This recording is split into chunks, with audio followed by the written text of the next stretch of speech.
Olá, seja muito bem-vindo a mais uma Opinião Livre. No programa de hoje nós vamos falar dos efeitos do SARS-CoV-2 no cérebro. Dores de cabeça, perda de olfato e paladar, sonolência, confusão mental são sintomas relacionados à Covid-19. E são sinais neurológicos que indicam que o novo coronavírus pode afetar e causar alterações no cérebro. Então, para entender quais são esses efeitos, um estudo vem sendo realizado aqui no Brasil por uma equipe de neurocientistas e pesquisadores de várias universidades. O Opinião Livre conversa agora com uma das autoras desse estudo, a biomédica Fernanda Krumfli, pós-doutoranda do Laboratório de Neuroproteômica da Unicamp. Fernanda, muito obrigada por você estar aqui com a gente, viu? Olá, Silvia, muito obrigada pelo convite de vocês. É um prazer estar aqui com vocês hoje para esclarecer aí sobre o efeito do SARS-CoV-2 no cérebro. Bom, antes da gente começar, curiosidade, o que é um laboratório de neuroproteômica, Fernanda? Bom, o Laboratório de Neuroproteômica, né, ele é chefiado pelo professor Dr. Daniel Martins de Souza, localizado aqui na Universidade Estadual de Campinas, na Unicamp, né? E o laboratório, nós estudamos, né, neuroproteômica, nós estudamos as proteínas alteradas em doenças neuropsiquiátricas, né? Então, a gente estuda quais são essas proteínas que estão alteradas nas doenças psiquiátricas, como a esquizofrenia, por exemplo.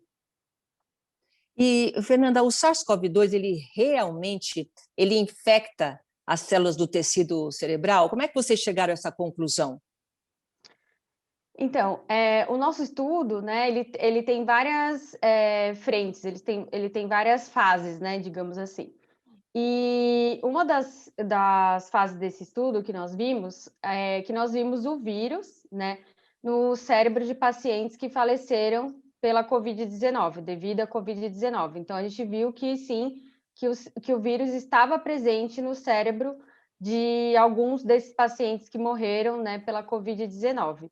E, além disso, nós fizemos uns estudos em laboratórios, né, que são através de células que nós cultivamos aqui no laboratório, para entender se o vírus poderia infectar essas células do sistema nervoso central, como, por exemplo, os neurônios, os astrócitos, e nós vimos que sim, que o vírus ele pode infectar essas células, que ele é capaz, sim, de infectar essas células.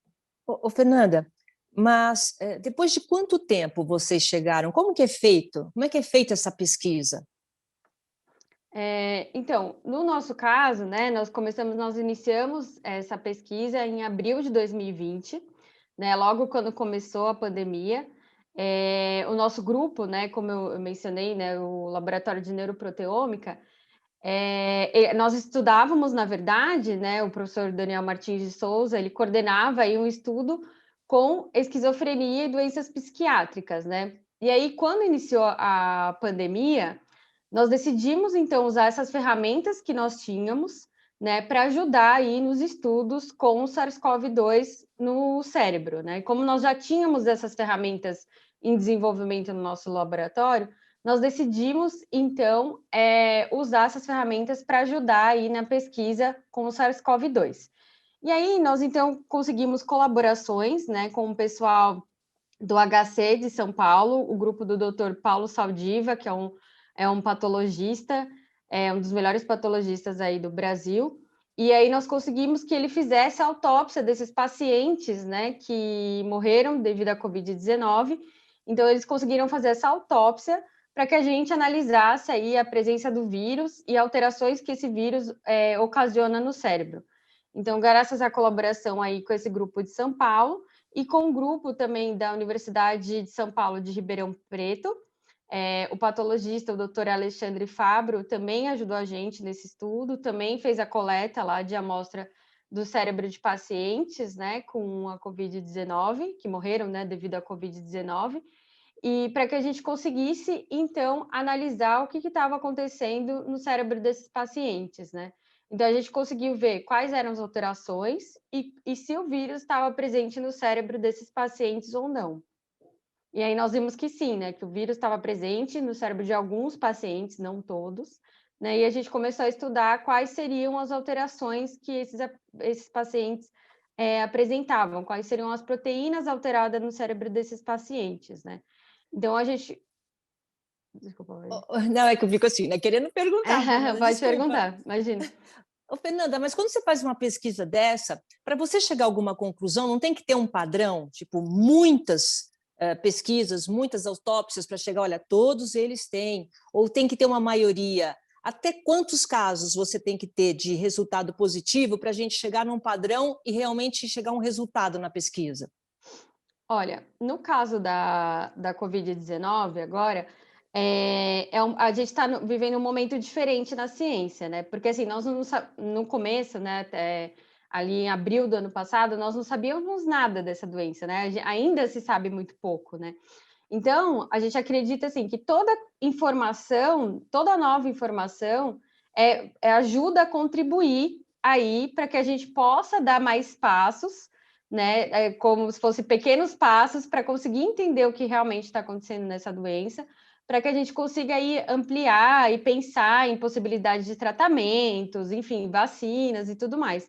Então, assim, a gente ainda não tem um padrão de resposta no que acontece, né, com os pacientes infectados pelo SARS-CoV-2, mas a gente acredita que toda informação, né, todo estudo de caso, mesmo que seja uma amostra pequena ou uma amostra grande, todas as informações são relevantes para contribuir aí para gerar, né, novas informações sobre a doença, né? E ainda mais, assim, a gente vive um momento muito difícil que, por conta da pandemia, isso também dificulta o estudo, né? Então, dificulta mais para fazer a autópsia dos pacientes que morreram devido à Covid-19 é super complicada, né? É um trabalho muito difícil, é um trabalho perigoso, né? Então, assim, claro, né, que para a ciência, o número experimental, quanto maior o número experimental, né, mais a gente tem informações mais seguras. Porém, devido a essa fase aí de pandemia, a gente tem essas restrições, né? Ô, Fernanda, e até agora, o que vocês já têm uma certa... quer dizer, nunca se tem uma certeza das coisas, né? Mas o que o vírus pode realmente causar no cérebro? Então, a gente chegou a algumas conclusões, né? Então, primeiramente, a gente viu, né, que pacientes que tiveram, né, que foram infectados aí pelo SARS-CoV-2 e apresentavam sintomas leves a médio, esses pacientes, eles apresentavam alterações na espessura cortical. E a gente viu também que esses pacientes apresentavam prejuízo no desempenho neurológico. Então, o grupo da doutora Clarissa, que é aqui da Unicamp, a doutora Clarice Assuda, eles fizeram alguns testes, né, para avaliar os índices de ansiedade, depressão e os índices de cognição. E eles viram que esses pacientes que eram positivos para SARS-CoV-2 apresentavam, então, alterações, tiveram aumento no índice de ansiedade, aumento no índice de depressão e apresentavam déficits cognitivos. Então, essa foi uma primeira resposta que nós tivemos. Aí, quando nós analisamos, então, a segunda parte, que nós analisamos, então, o cérebro de pacientes, né, que morreram devido à Covid-19, nós vimos que o vírus estava presente no cérebro desses pacientes, e nós vimos que o vírus ele estava infectando mais uma célula chamada astrócito. E essa célula ela é responsável aí pelo pelo equilíbrio do cérebro, né? Então ela ajuda a dar um suporte no equilíbrio do funcionamento aí do neurônio. E a gente viu que esse astrócito, né, infectado, né, pode então desencadear aí alterações, né, no equilíbrio do cérebro desses pacientes. Né? Então, a gente viu que os pacientes que morreram devido à Covid-19 apresentam vírus no cérebro e apresentam alterações aí no metabolismo energético dessa célula. Né? E isso pode desencadear aí diversas consequências diante do prejuízo cognitivo, enfim, essas consequências ainda a gente não conseguimos ainda elucidar bem o que está acontecendo, né? Você sabe que eu sempre falo, né? Enquanto a Covid estava só na televisão, né? Casos, a gente ficou olhando de longe, parece que você é apenas um espectador. Quando começa a chegar próximo a você, aí sim você realmente vê que é tudo verdade, você começa a ficar apavorado.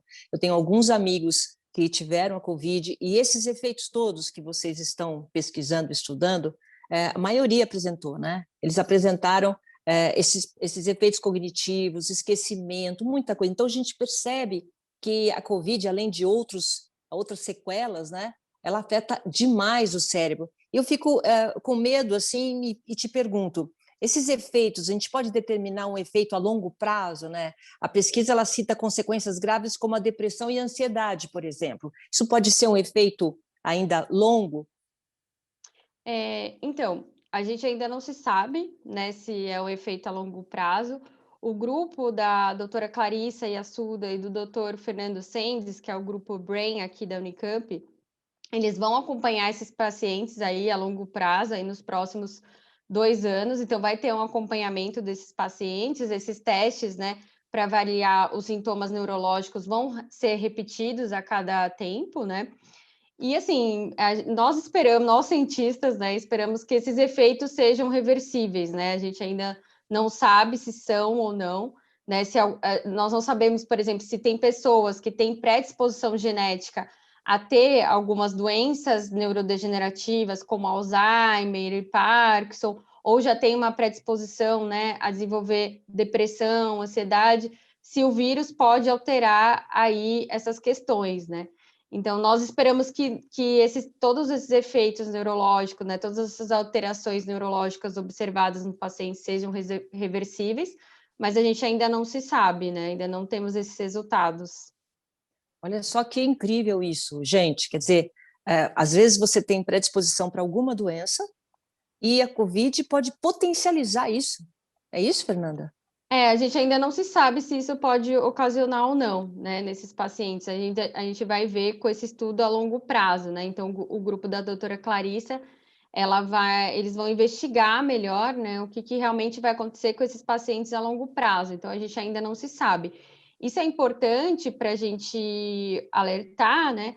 Porque tem algumas, enfim, como não se sabe muita coisa ainda sobre a doença, tem muitas pessoas que pensam, eu vou pegar logo a doença para ficar livre, né? As pessoas já estão no nível que estão cansadas da pandemia, né?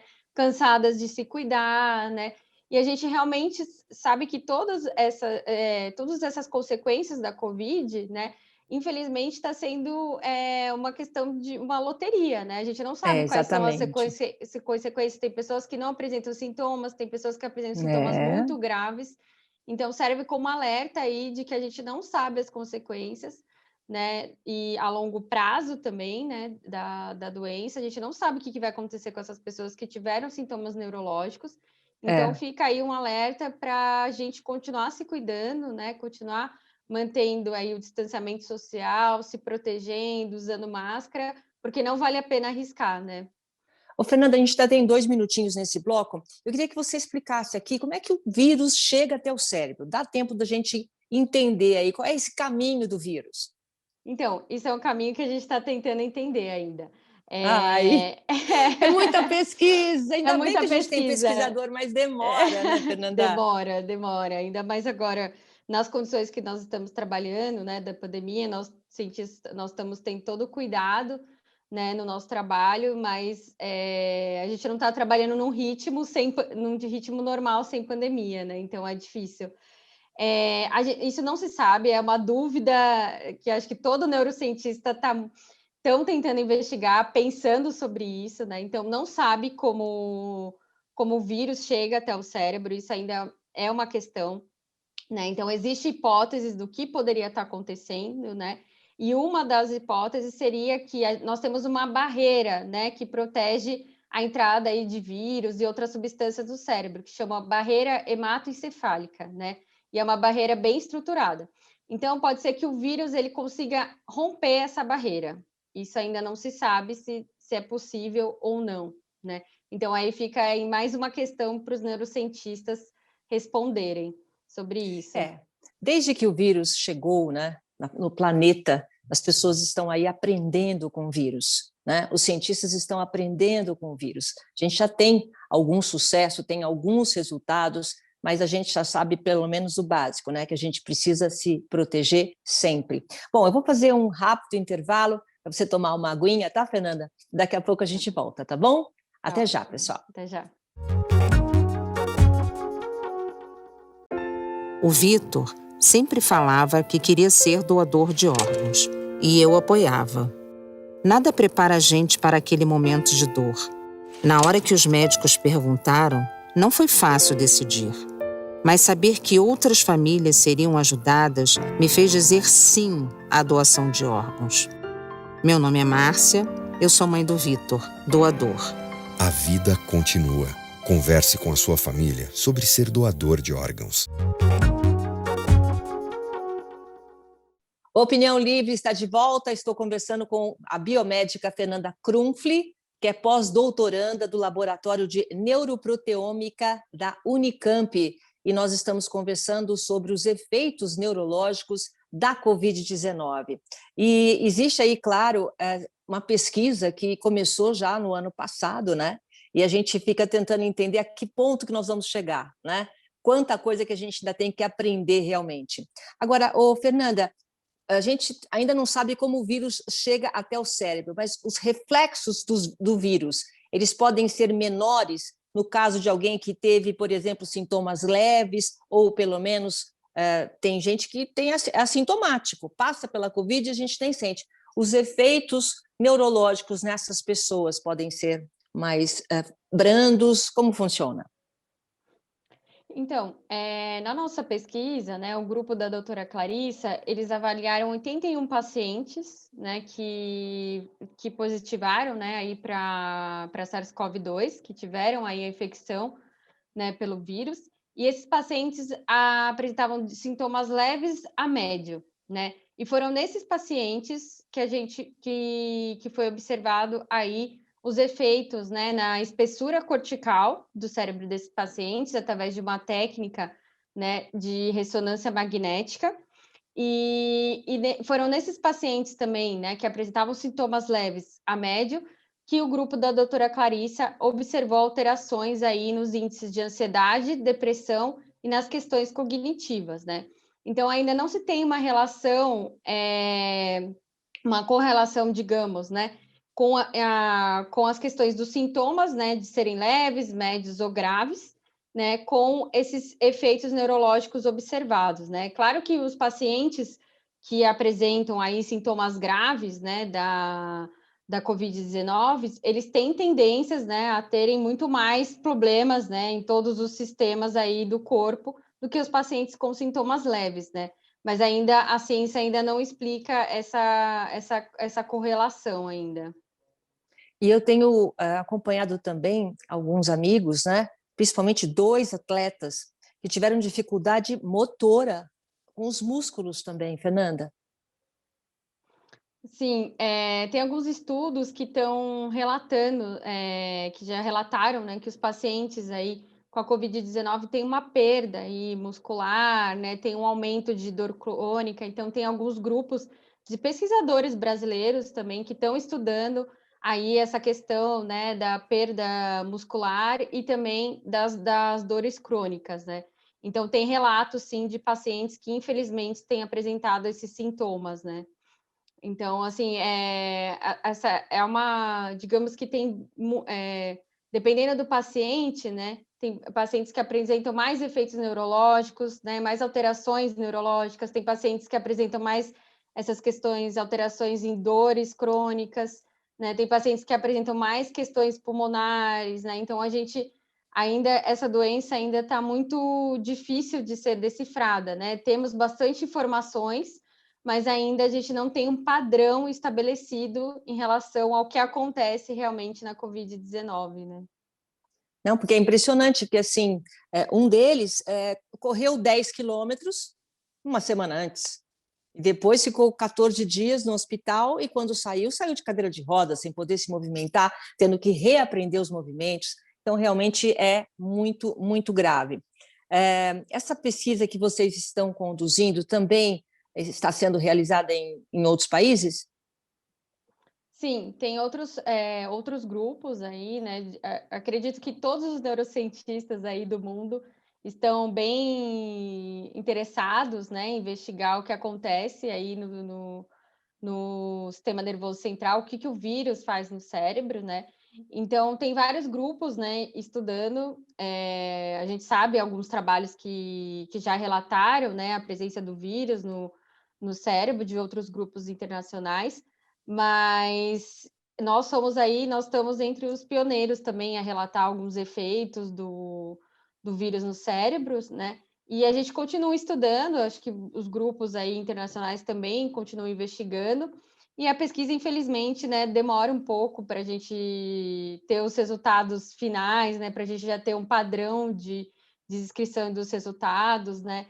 Então, demanda aí um tempo ainda para que acho que todos os grupos consigam liberar essas informações, né? Ô, Fernanda, e quais são os próximos passos da pesquisa?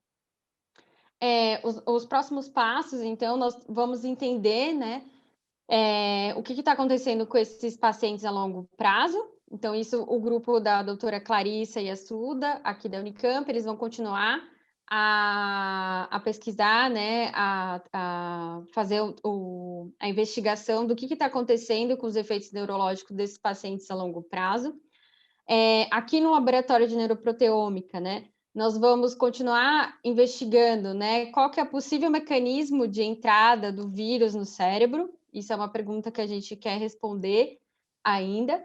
Nós estamos vendo também o efeito do vírus no neurônio, né? Nós estamos também tentando entender o que está acontecendo.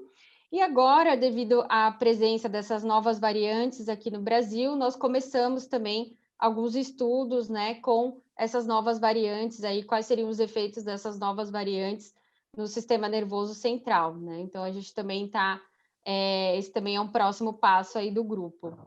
Ainda tem isso, né? Não basta só lidar com o vírus, a gente tem que lidar também com as variantes do vírus, né? Parece que o vírus encontrou assim um lugar maravilhoso para se proliferar, né? Bom, a medicina e a própria ciência ainda estão buscando formas de lidar com a Covid-19. A descoberta do próprio vírus também, né, é muito recente. Controlar essa disseminação ainda é o principal desafio ou existe uma preocupação que vai além disso, Fernanda? Olha, eu acredito, minha opinião como cientista, eu acho que controlar a disseminação, acho que está sendo o principal desafio aí para o Brasil, né? A gente está vivendo dias aí difíceis em relação à pandemia, né? A gente está vendo só um aumento do número de mortes, e eu acho que o principal desafio agora para os brasileiros está sendo aí controlar, né, a contaminação, a disseminação desse vírus, né? Então, a princípio, eu acho que esse é o nosso principal desafio. E você concorda que a única forma da gente realmente lidar com esse vírus é a vacina? Porque tem muita gente que fala, está tomando a vacina, mas ainda não é seguro. Claro, tem que tomar, mas é o único meio realmente que a gente tem como lidar com esse vírus? Sim, a princípio, sim. Nós não temos tratamento, né? Não existe um tratamento que cure a Covid, né? Então, a gente tem que tomar cuidado, né, com essas informações. Não tem um tratamento. E o único caminho é a vacina. Então, assim, todos os estudos das vacinas estão sendo feitos por cientistas renomados, cientistas muito sérios, né, cientistas muito responsáveis. Então, todas as vacinas, né, elas estão sendo bem estudadas, bem controladas, bem fabricadas. Então, no momento, a vacina é aí a única solução para impedir a disseminação do vírus. E, claro, né, todas as medidas que nós já conhecemos, como usar máscara, lavar a mão, manter o distanciamento social. E eu fico preocupada assim, sabe, Fernanda, a gente está vivendo, né, realmente tempos difíceis, né? Mas vocês, em relação a essa pesquisa, assusta o fato de que você até falou no início da nossa entrevista que as pessoas acham que é melhor pegar logo o vírus, né? Quer dizer, em cada pessoa está sendo de uma forma. Tem algumas coisas que a gente até falou no início, né? Padrão, falta de olfato, mas tem gente que não tem, problema de memória. Mas essa preocupação e essa diferença entre o efeito do Covid em cada um, isso aí é possível ainda de analisar? Ainda não, né? Nós estamos muito longe, a gente está engatinhando ainda, né? Nós estamos engatinhando ainda e acho que tem muita coisa para ser investigada, né? Mas está tudo encaminhando, né? Acho que os cientistas aí, tanto do Brasil quanto do mundo, estão tentando investigar o que está acontecendo, né? Quais são os padrões aí, né? O que o vírus realmente faz aí, tanto no cérebro quanto, né, em outros órgãos também do nosso corpo. Então, assim, é um caminho ainda, temos um caminho à frente, mas eu acredito que teremos bastante informação ainda esse ano para a gente conseguir entender melhor aí o que está acontecendo, o que esse vírus realmente está fazendo no nosso corpo, né? E tentar definir padrões, né? Mas enquanto isso não acontece, né, o que temos que fazer realmente é se cuidar, né? Se cuidar para que a gente não tenha nenhuma surpresa aí, né, em relação a como que o nosso corpo vai responder a essa infecção, né? Ô, Fernanda, e como nós estamos? Como é que o Brasil está em relação à pesquisa? A gente, acho que nunca se falou tanto em ciência, né? Nunca a ciência esteve tão em evidência como nos últimos tempos, desde que começamos a falar de vírus. Todo mundo entende de tudo agora. Ninguém nunca deu bola para vacina, a gente vai lá e toma e acabou. Agora a gente já quer saber a chegada do insumo. A gente acompanha que nem Copa do Mundo, né? Como nós estamos nessa área de pesquisa? O Brasil é bem avançado, né? Sim, sim. O Brasil, nós temos excelentes cientistas, né, aqui no Brasil, e eu acho que o que faltou sempre no Brasil, acho que foi mais investimento na ciência, né? Agora, né, com a chegada aí do novo coronavírus, acho que a população, né, conseguiu entender a importância da ciência, né? Acho que deu para ter essa dimensão de como a ciência é importante. E, infelizmente, no Brasil, nós temos aí excelentes cientistas, temos força e vontade, né, de trabalhar, mas falta investimento, né? E agora, nessa nova fase, os cientistas brasileiros, nós estamos vivendo uma época muito, muito legal, assim, para a ciência, porque nós conseguimos nos unir, né? Então, acho que, para mim, pelo menos, é a primeira vez que eu consigo trabalhar com vários grupos, tanto da Universidade de São Paulo, quanto em Ribeirão Preto, Rio de Janeiro, diversos grupos aqui mesmo dentro da Unicamp. Então, nós conseguimos fazer uma união aí dos cientistas para que a gente conseguisse trabalhar mais rápido, né? Que a gente conseguisse nos ajudar aí para que a gente para que o trabalho caminhasse, né, de uma forma mais rápida para trazer informações aí para a população. Então, esse é um momento muito legal da ciência, que os cientistas se uniram aí em prol aí de achar novas informações em referente à Covid-19. E, assim, por exemplo, a pesquisa ela se divide em segmentos. No caso de vocês, vocês estão pesquisando como a Covid afeta o cérebro, é isso? Isso, no nosso caso, sim. É só a parte do cérebro, né? Mas nós estamos ajudando outros grupos também que estudam outros órgãos também. A gente tem uma colaboração, né? A gente está vivendo um momento bem colaborativo, né? Que os cientistas, nós todos estamos nos ajudando aí nas pesquisas com a Covid-19.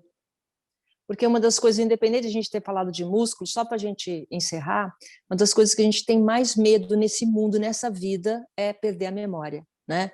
Quem quer perder a memória? Ninguém quer. O resto a gente conserta, mas a memória não volta nunca mais. E a gente chega num ponto da vida que a gente vive das nossas memórias.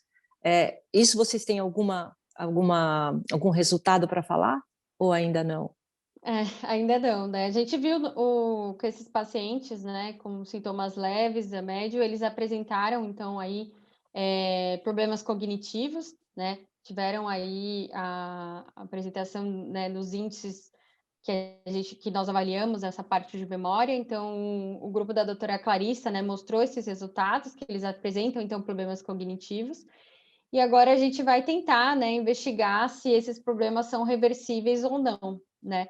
E é um dos focos também do nosso estudo, aí ver o que está acontecendo numa região do cérebro que chama hipocampo, né? Então, a gente tentar avaliar se o que o vírus está, né, fazendo nessa região, com as células dessa região, responsável pela memória. Então, também é uma das nossas preocupações aí, em relação aos problemas cognitivos que os pacientes estão apresentando, né? Então, a gente está tentando estudar sobre isso também.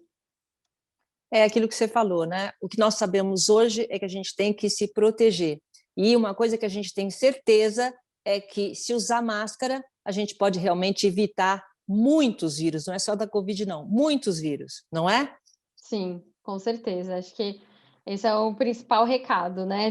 Não vale a pena arriscar, a gente tem que se cuidar, se proteger, usar máscara, manter o distanciamento, né? Lavar as mãos, ter sempre esse cuidado. Todo cuidado aí é pouco. Muito obrigada, viu, Fernanda, pelo seu tempo e por estar aqui com a gente. Muito obrigada pelo convite, obrigada por ajudar a trazer informações aí sobre a Covid-19 para toda a população. Obrigada mesmo.